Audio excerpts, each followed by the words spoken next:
As I was about to leave the restroom, my co-worker, Leonard, rushed in a panic. Steven, I've been looking for you. Our new CEO, Mr. Bailey, is doing a terrible thing. Please come quickly. Upon Leonard's urging, I returned to the venue, only to find my belongings discarded in the hallway. What on earth is going on? As I stood there bewildered, Mr. Bailey appeared in the hallway holding the rest of my belongings. He threw them down and smirked at me. My CEO inauguration party is about to begin. A high school graduate like you is out of place. Just leave now. You don't have a seat anymore. Something inside me snapped at Mr. Bailey's words. Not even anger bubbled up within me. Just a sense of resignation and disdain toward him. The rest of the employees watched silently, observing the situation unfold. I surveyed them slowly. My name is Stephen Cleveland. I'm in my 40s, but I do all the things I love, and I don't have a child or even a marriage partner. People around me often say, "Isn't it time you settled down and started a family?" But I'm content with my current lifestyle and see no need to change myself. I've been interested in matching apps before, but I stopped signing up when I saw a section where I filled out my education.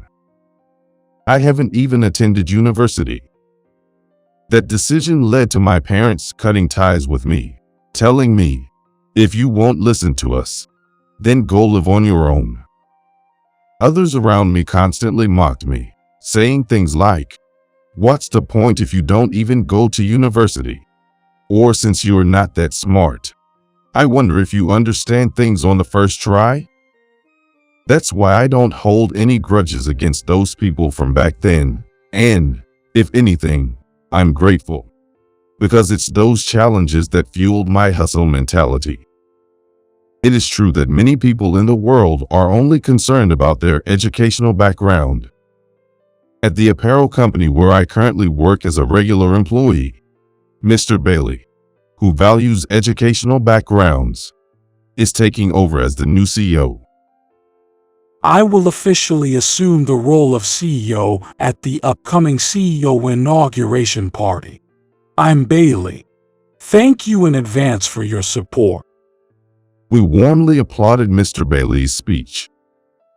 Mr. Bailey didn't originally work for this company. He used to work at an advertising agency. However, due to Mr. Irvin Black, the current CEO, wanting to focus on the business he's currently involved in, he headhunted Mr. Bailey as the new CEO. Irvin and I go way back, and he consulted me about this matter a while ago. Considering selecting Steven as the new CEO is an option, but you've got your own thoughts on this, right? I'm thinking of bringing someone in from outside to incorporate their expertise from other companies. What do you think? Although Irvin was the one who founded and became the CEO of this company, I was actually one of the founding members. So, when it came to deciding on the new CEO, it seems he wanted to consult with me. I've never felt Irvine's decisions were wrong. And after all, he's the current CEO. You know Irvine's never been wrong before. Right? You're the CEO, so be confident. When I said that, Irvin replied, "That's what I thought," and let out a deep breath.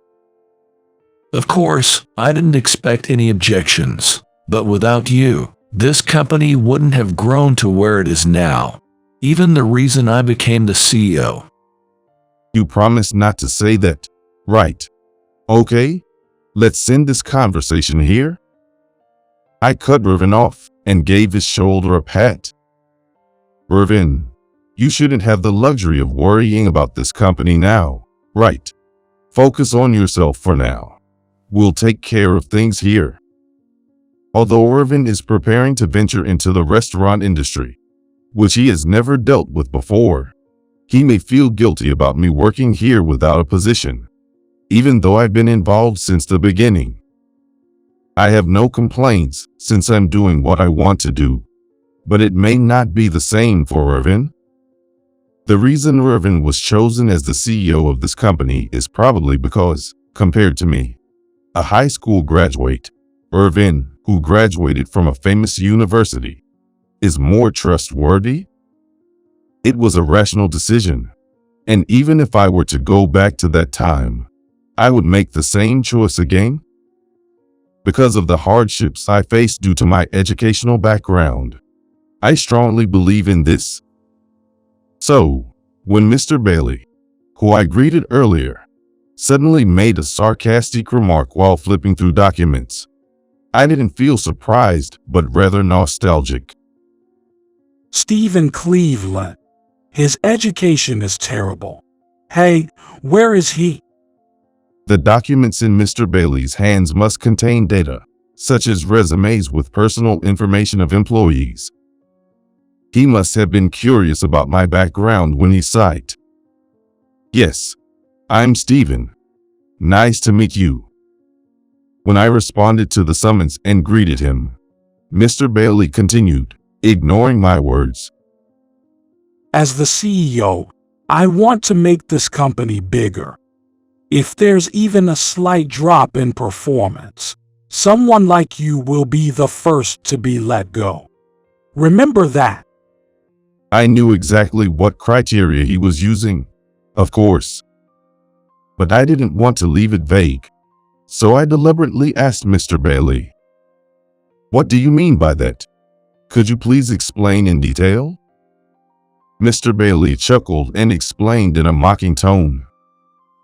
Geez, you really don't get it, do you? We don't need high school grads because they're slow at work. Maybe you've been able to get by in this cushy environment, but that won't fly from now on. As expected, Mr. Bailey was someone who evaluated people based on their educational backgrounds. And regardless of past achievements, he would likely judge people based on which they went to university. In a sense, it might be fair and easier for the evaluator.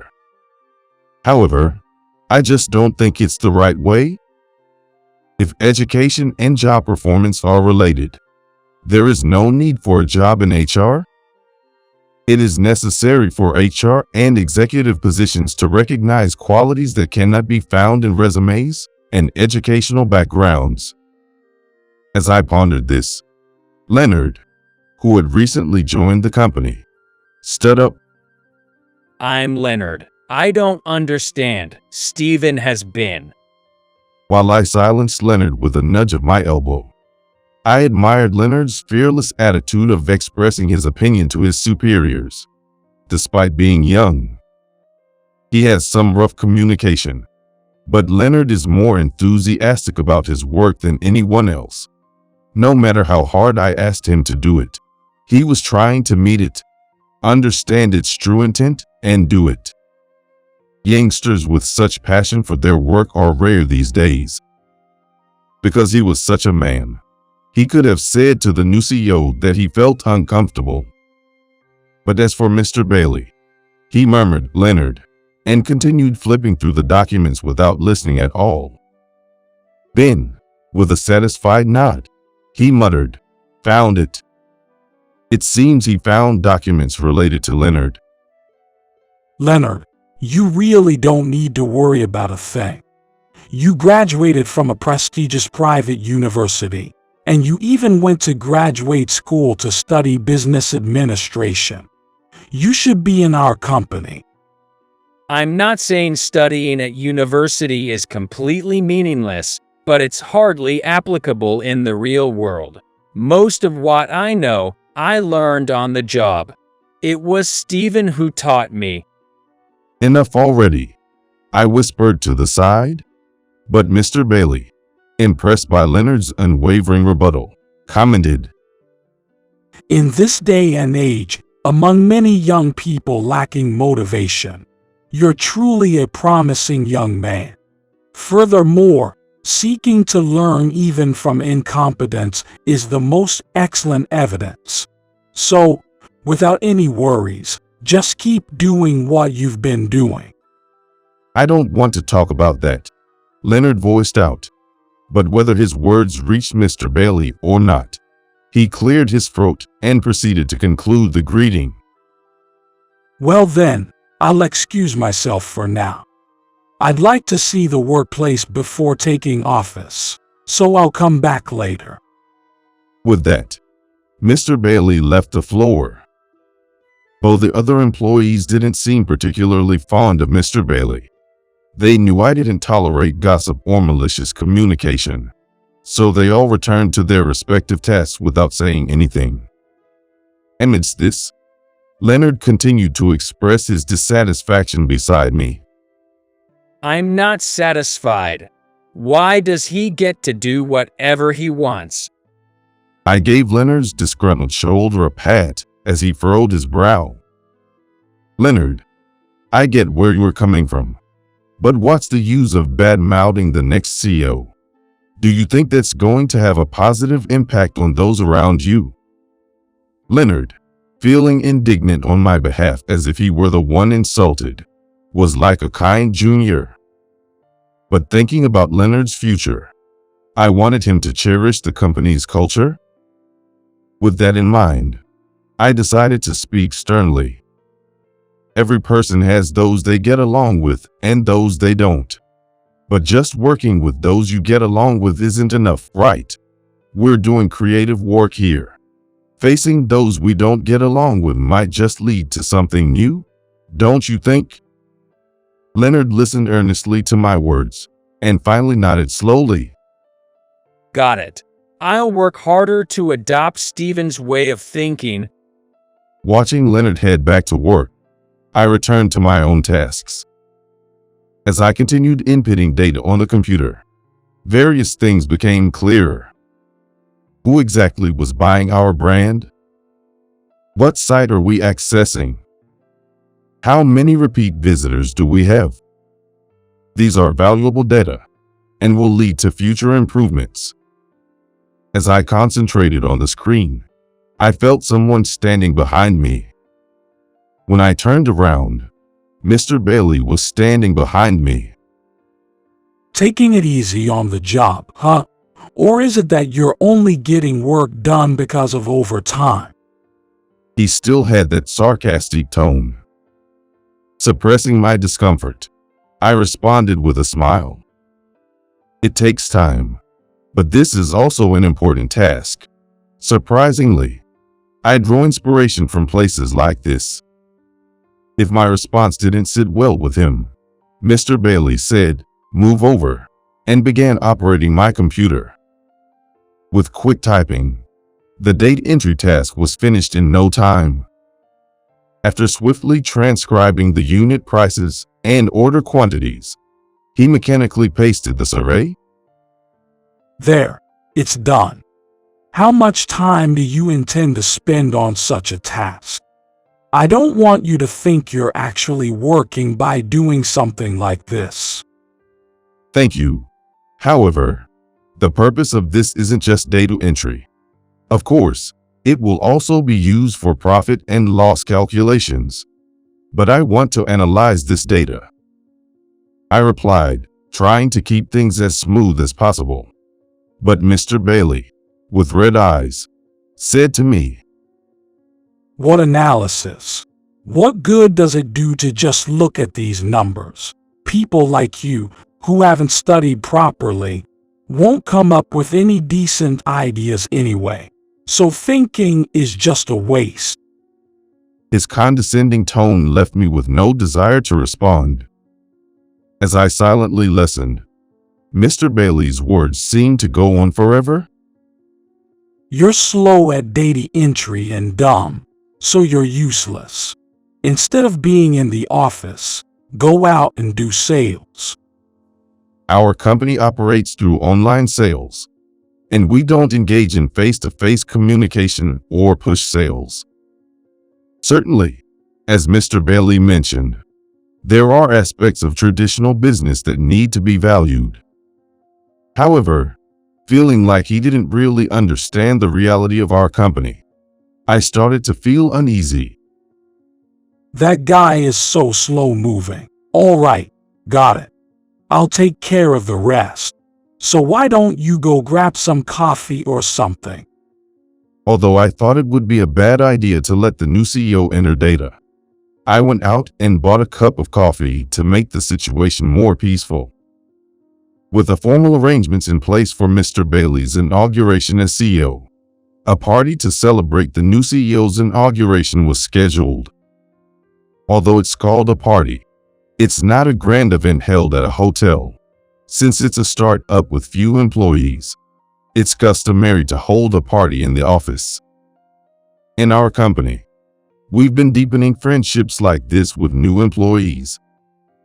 Today, with the launch of the new business at its climax, Irvin isn't here. I'd like to say my retirement address and congratulations to the new CEO, but it seems difficult. Irvin said apologetically to me and hurriedly went out for a meeting. In such a situation, the party is being organized and hosted by me. I thought the inauguration party for the new CEO would be grand, but to think it's being held at the company. I wonder if I'm not welcome. To Mr. Bailey, grumbling to himself, I spoke to him in a cheerful tone, trying to lighten the mood. No, that's not true at all. Everyone relies on Mr. Bailey, and this is how we've always done events here. Mr. Bailey seemed unsatisfied and let out an exasperated sigh. Having events at the workplace makes this company seem so unprofessional. Well, we'll have to reform that.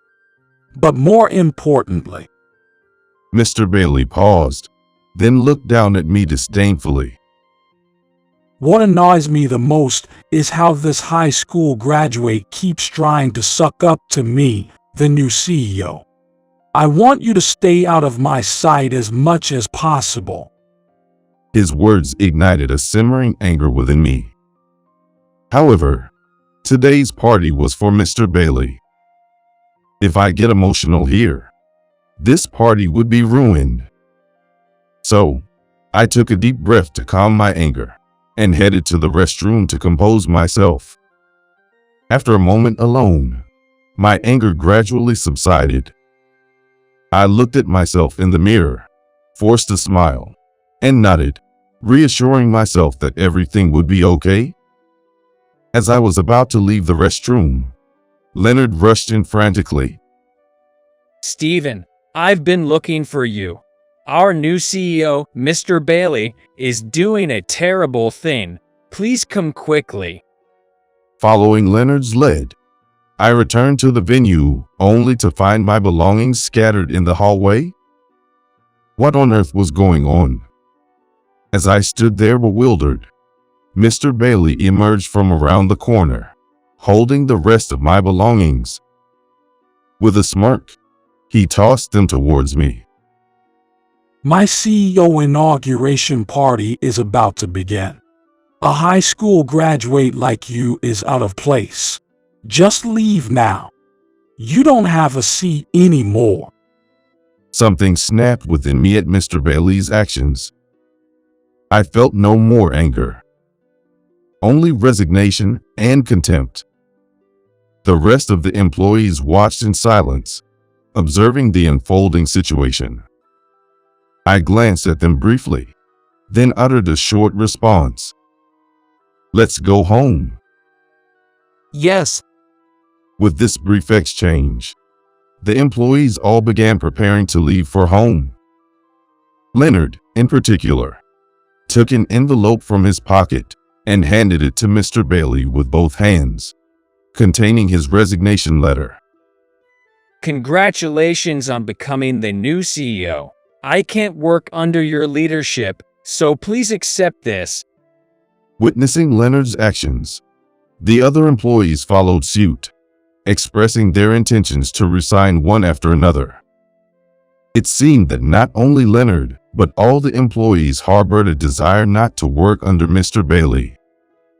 However, oblivious to this sentiment, Mr. Bailey exclaimed in surprise, Well, aren't you guys a bunch who loves surprises? But isn't this joke taking it a bit too far? No, from the first time I met you, I felt nothing but disgust. Stephen was the only one defending you. Mr. Bailey's eyes widened at Leonard's words. That high school grad was defending me, I see. So all of you got manipulated by him. Fools like him only know how to cheat since they can't survive otherwise. Don't let yourselves be fooled. Despite Mr. Bailey's call, none of the employees responded, quietly continuing their cleanup desks. As Mr. Bailey paled gradually, Leonard advised him with a calm tone. True, Stephen may not have a high education, but we don't care about that at all. In fact, we admire Stephen's skills. But even so, Leonard expressed his quiet anger. Leonard was always straightforward, but I had never seen him this angry before. You see people only through the lens of education. Your methods are outdated, and with this attitude, the company will fail soon. It's better to stick with Stephen. Even the employees who had been ignoring Mr. Bailey's words nodded in agreement with Leonard's statement. I never said I was quitting, though I thought that it was too late to turn back now. Facing Mr. Bailey, I made my declaration. This company was founded by me and the former CEO, Irvin Black. While it's regrettable to leave, there are other employees to consider. I'll start anew and build another brand from scratch. As I bowed my head, Mr. Bailey couldn't hide his surprise, seemingly hearing about the company's history for the first time. You founded the company. That's impossible. Not only did he found the company, but he's also the one who developed our software, created products as a creator, and conducted customer analysis. Most of it was done by Stephen. Leonard proudly stated, then turned to me with the packed belongings. Stephen, let's go. Let me join you in starting up this time. I don't care about my salary until the new business takes off. Wait, let's talk this through again. As Mr. Bailey rushed towards us, the office door swung open just in time. I made it somehow. It would be bad not to greet properly, so I hurried back. He was probably in a big hurry for the new CEO's inauguration party.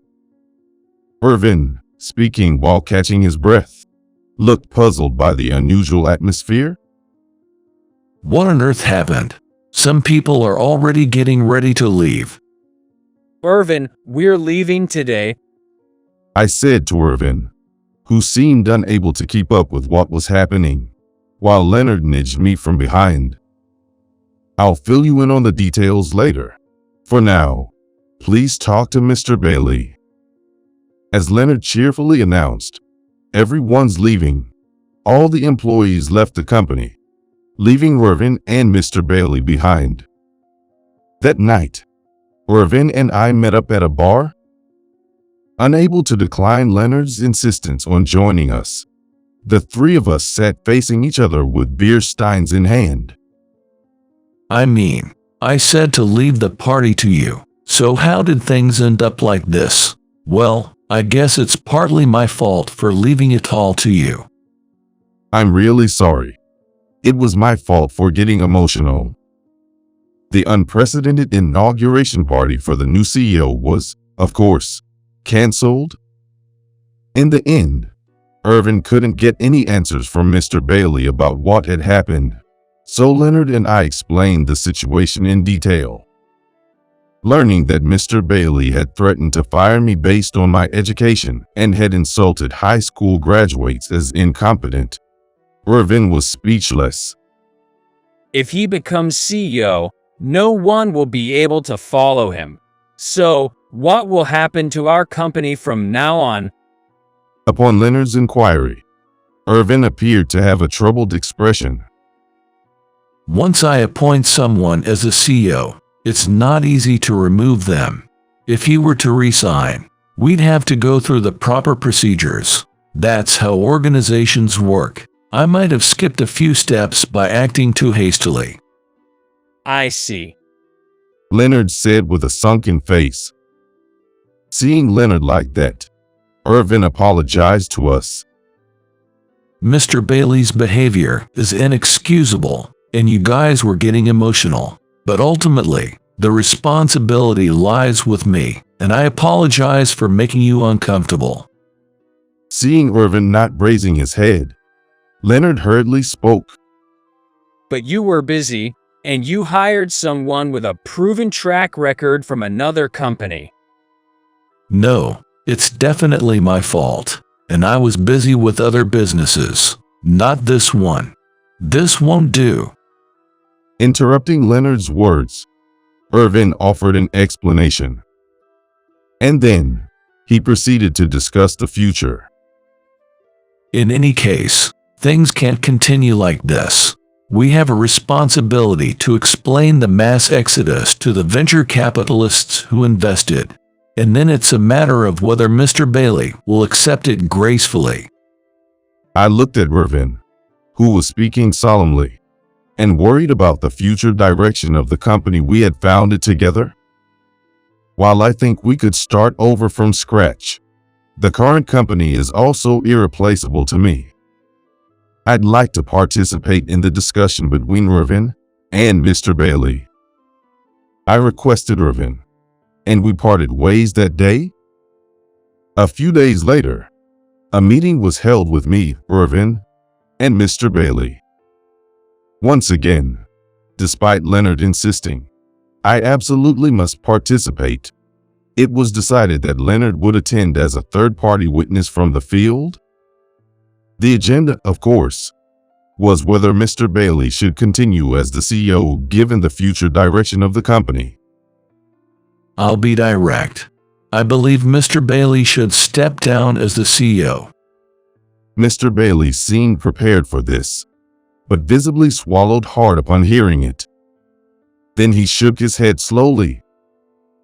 But I haven't actually taken part in management yet.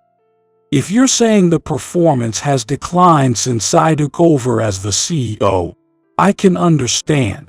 But isn't it a bit premature? With no employees, how do you expect to generate revenue? Take a look at this. Leonard slammed down a document and stood his ground. The document contained signatures of employees demanding Mr. Bailey's resignation. It was clear that Leonard had prepared this without consulting others. As you already know, no one wants to follow you. What's the use of such a sloppy document? Indeed, as Mr. Bailey said, it's questionable how effective a document lacking proper formality would be. However, looking at the document Leonard earnestly made, and the personal signatures, it's evident that there's a strong desire embedded within it. It was Irvin who answered Bailey's words, holding Leonard as he tried to retort.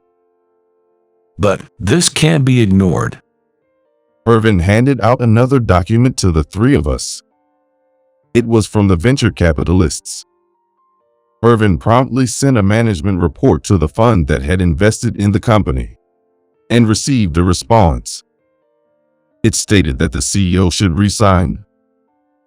Just because you're the CEO doesn't mean you can make decisions on your own, right? Especially since they've invested in us. If we don't listen, they could withdraw their funding. What are we going to do? Even if asked what to do, the answer was already clear. Mr. Bailey slumped down, looking dejected, and left the room. Mr. Bailey resigned as the CEO, and Irvin resumed the position. Mr. Bailey would likely have a severance package from his previous company, and he was nearing the age where he would start receiving a pension. While his ambition to remain as the CEO could be sensed here and there, it's doubtful he has what it takes. I don't think he'll have trouble making ends meet. So all I can do is hope he spends his retirement leisurely or starts something new by launching his own business. Are you sure you're okay?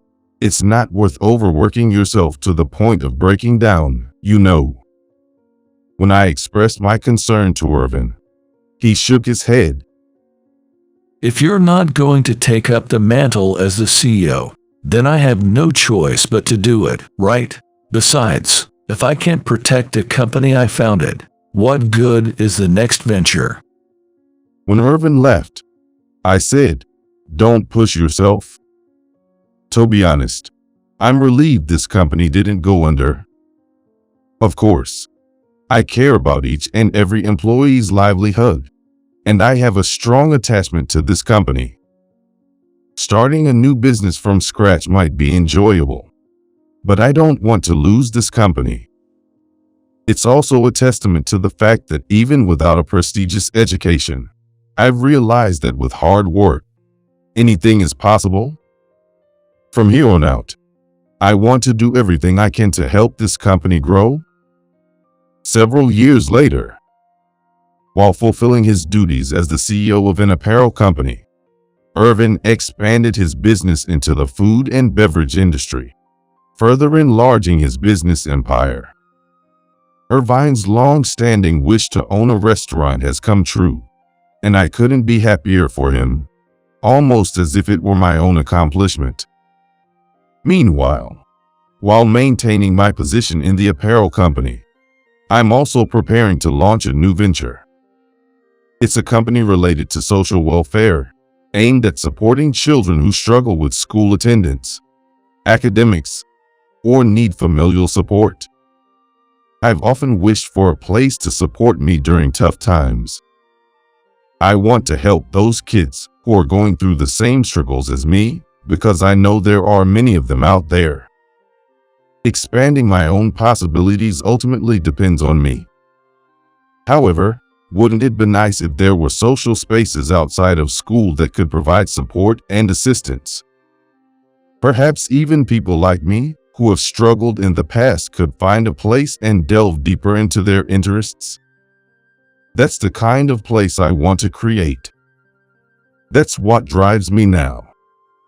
I hope someday I can start my own business like Steven and pursue what I love and contribute to society.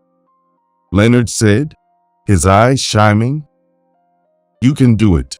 You're diligent and have the power to attract people. Keep it up, I said, giving Leonard a pat on the back, and he blushed with joy. Young people like Leonard will continue to create wonderful companies in the future. I resolved to work hard so I won't be surpassed by them.